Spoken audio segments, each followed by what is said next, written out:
Hello everyone, this video covers section 2.6. We're going to talk about limits at infinity and horizontal asymptotes. These are the same horizontal asymptotes that you saw in precalculus, or hopefully saw in precalculus. So many of the things from this section are topics they already saw in precalculus, except we're going to go deeper and you have a few new things. So first of all, what do we mean by limits at infinity? So limits at infinity just means what is the limit as the x value either goes to positive infinity or negative infinity of some function, and this will be equals to L, which L could be also infinity in theory. There are many examples. Let's say that you have a polynomial like this. Okay, so clearly for this case, the limit as x goes to infinity of f of x, okay, so if this is f of x, you can see clearly that as x goes to infinity, as x increases, y increases without bound to, so this is equals to infinity. And in this particular case, you can also see that the limit as x goes now to minus infinity, which will be this way, y will go to infinity also. So these are two examples of infinite limits. Now, just because you go to infinity, it doesn't mean that the limit has to be infinite. Let's look to another illustration. This is a very famous graph, e to the minus x. So let's say this is 1, and this function, let's call it g of x, and this is e to the minus x.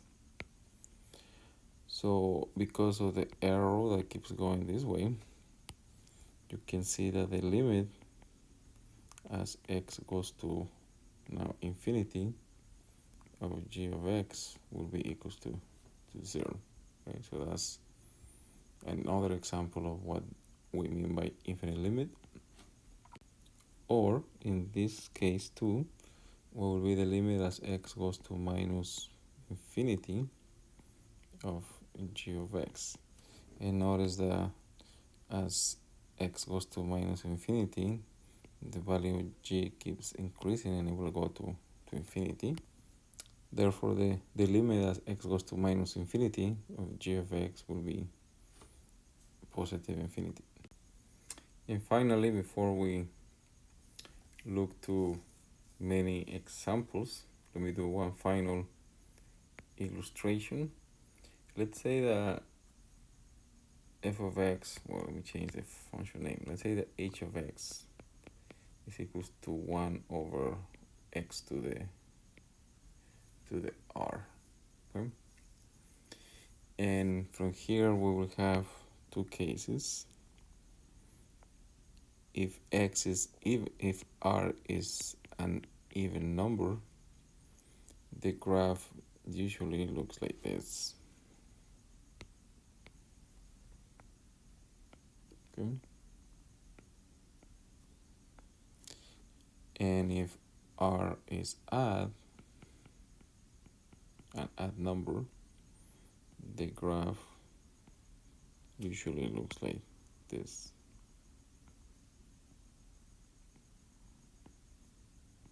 Okay.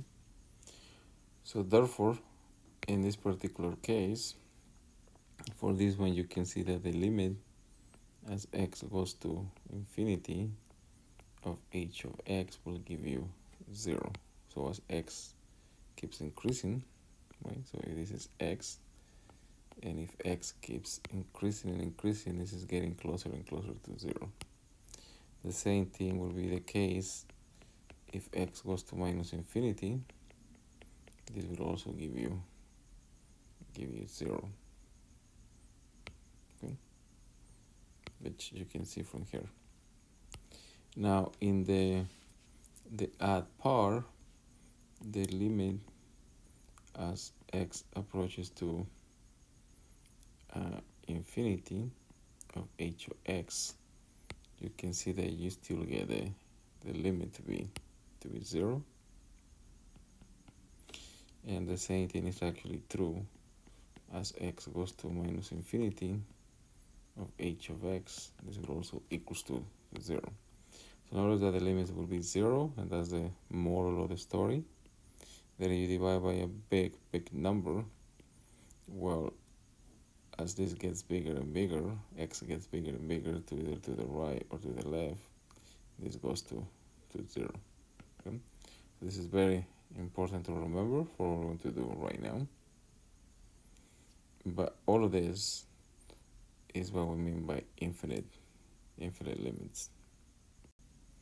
Now, infinite limits are related very closely to horizontal asymptotes. And again, this was a topic that you probably or should have seen in pre-calculus. So if you haven't, it's not really okay, but you will get it right now.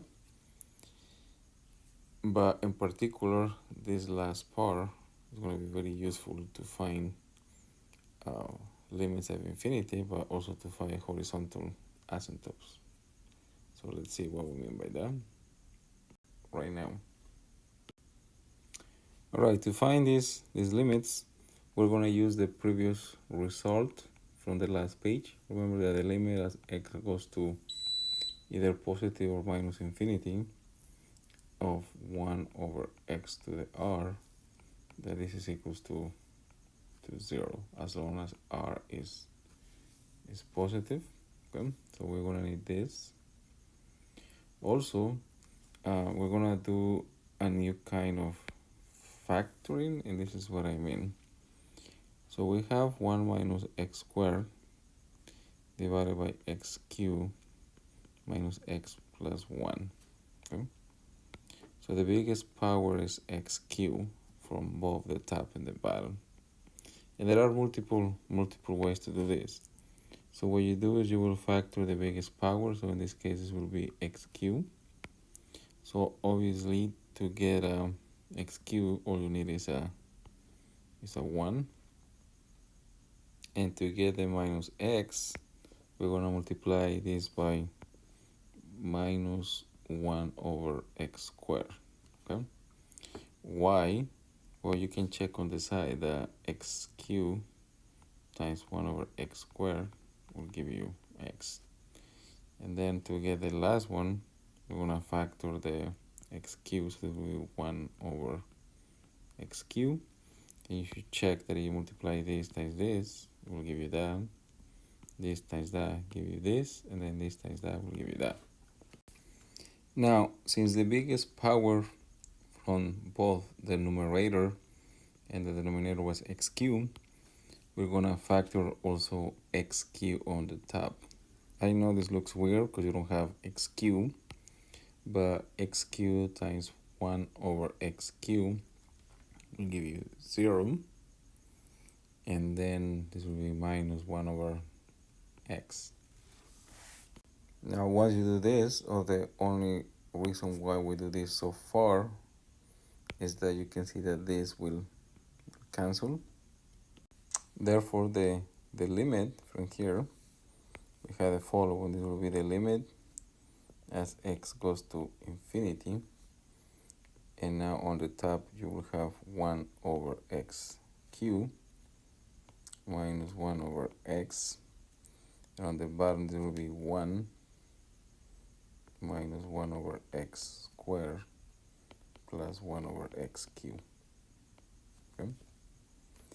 Now, if we use this property and the fact that you can take the limits separately, this will give you on the top 0 for this one, and then minus 0 for that one. Then on the bottom you have 1 minus 0 plus 0. So technically this is 0 over 1.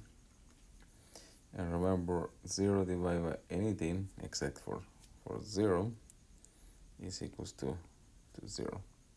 So therefore the limit is equals to 0. Which it should not be surprising, because from precalculus, remember, if I ask you to find the horizontal asymptote, all you do is look to the highest degree. The highest degree is 3, is a denominator, so therefore the horizontal asymptote will be y equals to 0. Hence this implies, even though that's not what the question is asking, but this implies that the horizontal asymptote will be y equals to 0. Okay. Now, this factoring technique, which is kind of new, it may look weird, but this is pretty much the best friend to find the limits in this section. Okay, let's try another example. So if you didn't get the first one, here is the chance to redeem all your sins.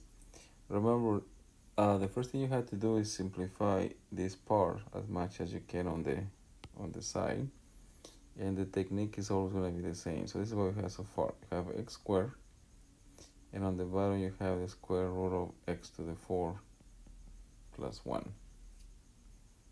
So now, notice that x to the 4, you can factor it like this: 1 plus 1 over x to the 4. The exact same thing we did in the previous problem. Okay, so notice, so this is exactly the same thing. Now you can take the square root of them separately. You can multiply them, because remember that this is true. So recall that the square root of a times b is the square root of a times square root of b, but the square root of a plus b is not equals to the square root of a plus the square root of b. So that's why you had to factor first, so you can have a multiplication and then separate them. Now the square root of x to the 4 is x squared, so this will be x squared times 1 plus 1 over x to the 4. So therefore, from here, we will get that this is x squared, but on the bottom you will have x squared also times 1 plus 1 over x to the 4. And notice that this cancel again, and you will end up with 1. So therefore, this is the same thing as finding the limit as x goes to infinity of 1 over 1 plus 1 over x to the 4. Now, if we use the same limits from before, okay, so recall this, that the limit as x goes to infinity of 1 over x to the r is equals to 0, the same one we used for the previous problem.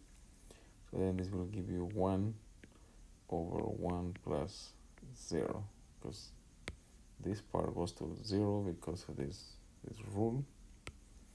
So therefore this is 1 over the square root of 1, which is equals to 1. So the limit is 1, which means the horizontal asymptote is y equals to 1.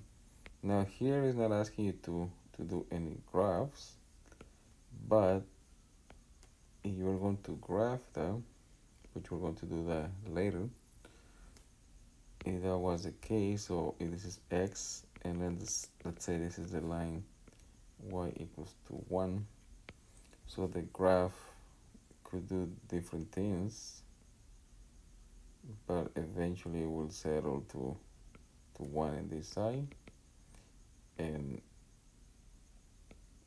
well, at least on the right side, and possible to 1 in the left side. All right, let's try a couple more. So here we're gonna do the exact same trick or technique. Notice that the biggest power is x squared. So for the top, this will be x squared times 3 or times 1 over x plus 3. And on the bottom, this will be x squared times 4 over x minus 1 over x squared. Notice that again the x squares will cancel and you will have the limit as x goes to infinity of 1 over x plus 3 divided by 4 over x minus 1 over x. Now again, if we use the same rule that we used for the last two problems, this will be 0 plus 3. But now on the bottom, this will be 0 plus 0, or 0 minus 0. It doesn't matter, still going to be 0. The point is that this will be 3 over 0. And remember, if you divide by 0, the answer is infinity or minus infinity. In this case will be infinite. So this implies that you don't have a horizontal asymptote, you actually have a what it was called a slant asymptote. Okay. And you can see it's exactly the same technique. Now, just to refresh your memory, so remember from pre-calculus, there were 3 cases. So if the degree of the numerator, let's say that if n was less than m, then the horizontal asymptote was y equals to 0. And we did an example of that already. If n was equals to m, then the horizontal asymptote was just y equals to the coefficient. So let's say this is a, this is b, this will be a over b. And the third case is if n is bigger than m, there is no horizontal asymptote. So you have what is called a slant asymptote. And this means that it's going to go to infinity or minus infinity. All right, so now let's look to more advanced limits. And that's what I mean by more advanced. Okay, so this will not be polynomials anymore. And I told you it was a good idea to memorize the graphs of the most common functions. So let's look to this. The graph of ln x looks exactly like this. So this is e, this x, and this will be ln x. So as you can see, the limit as x approaches to 0 from the right side, this is minus infinity. Okay, so if we use the theorem from last class, remember this is the same thing as tangent inverse,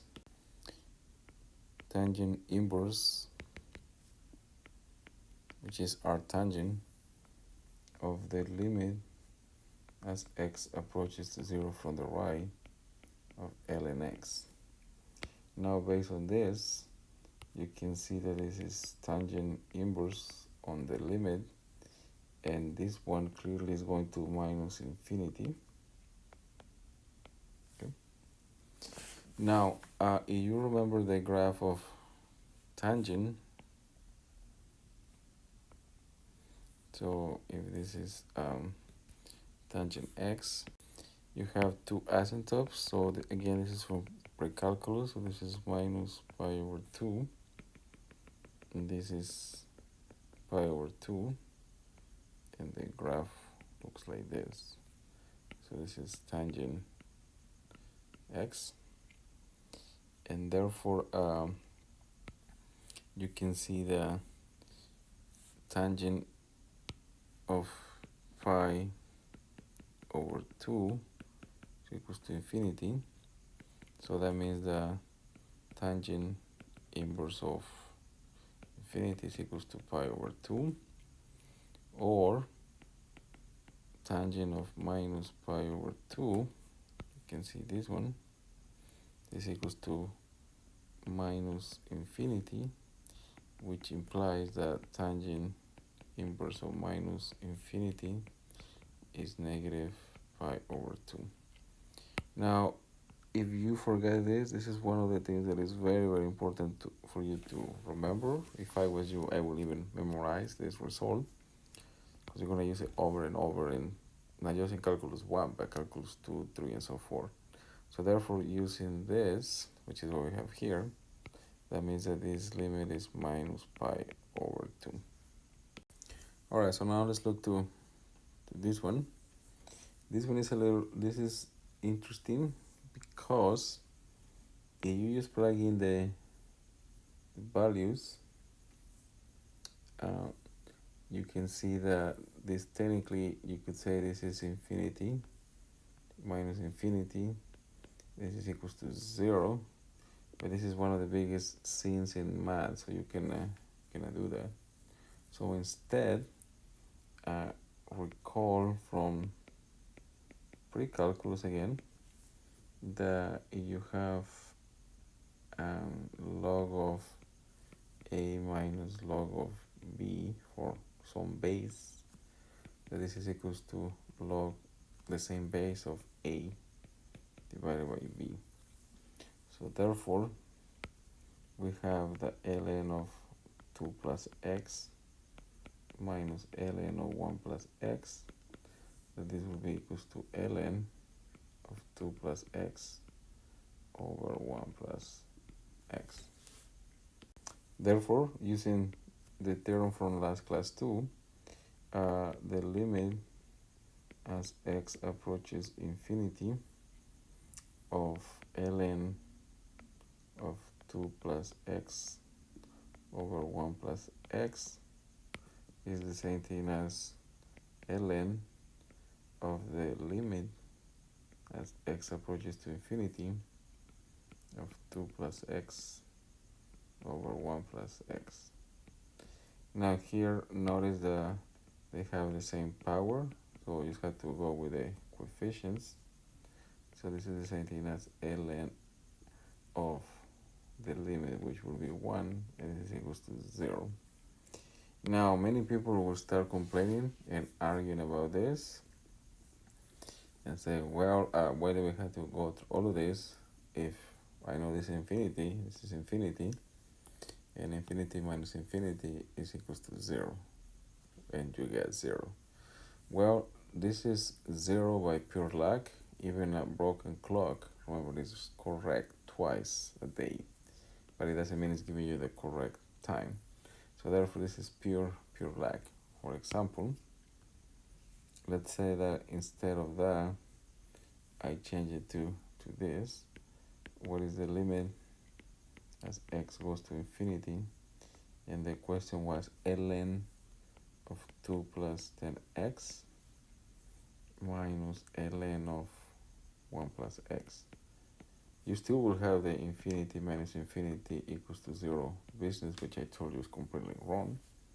So if we do exactly what we just did in the last problem, so this will be ln of 2 plus 10x divided by 1 plus x.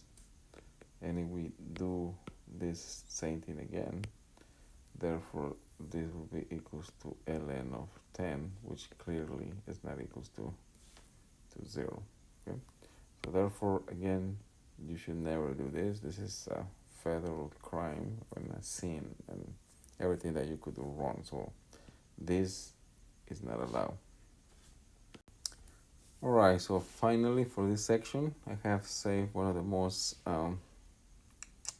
famous limits, and I highly recommend you memorize the result we're gonna get right now. Like, this is one of the most famous limits. Let's say that f of x is equals to 1 plus 1 over x. And you actually saw this function in pre-calculus many times too. So the question is, what is the limit as x goes to infinity of f of x, which in this case will be this. Now, remember what I told you before. If you're not sure what the limit is, just do a table. So if x was equals to 1, this will be 1 plus 1 over 1 to the first power, and this will give you 2. Now, if x is equals to 2, then this will be 1 plus 1 over 2 square, and this is 2.25, and you should check these values. Well, what about if x is 10? It will be 1 plus 1 over 10 and to the 10th power, and you can check that this is a 2.5997 and so forth.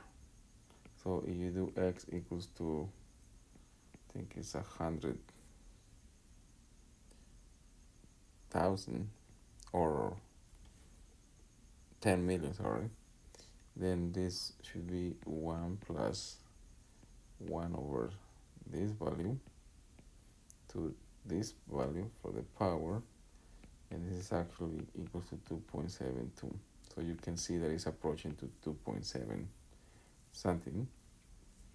So therefore, this limit is going to be equals to e, which is 2.71828 and so forth, which is an irrational number. And just like pi, this is one of the most important numbers in mathematics. Again, I highly recommend you that you memorize this limit for eternity, because you're going to use it over and over. Now, in calculus 2, there is a different way to show that this is equals to e. For now, the best way is just to create a table and then to convince yourselves, just like in section 2.1, that this is the actual limit. So in general, so at the very least, you should memorize this one. But in general, so you want to memorize a more general limit. The limit as x goes to infinity of 1 plus, let's say, some constant a over x to the x power will be e to the a. All right, so and that's it for section 2.6.